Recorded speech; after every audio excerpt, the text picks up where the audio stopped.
Hapa malipo nyumbani, lipa kwa simu. kutoka mitandao yote, lipa kwa simu.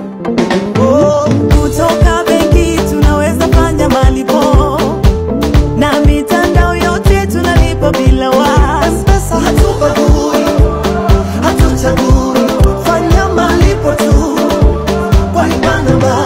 Hapa malipo nyumbani, Lipa kwa simu. kutoka mitandao yote, Lipa kwa simu. hata kwa kutoka benki, Lipa kwa simu. Ndiyo, M-Pesa hatubagui. Lipia huduma na bidhaa kwa simu kutoka mitandao yote na benki. Lipa wafanyabiashara wanaopokea malipo kwa M-Pesa popote Tanzania. Kweli, pesa ni M-Pesa. Vigezo na masharti kuzingatiwa. Yajayo yanafurahisha. Uko tayari? Vodacom.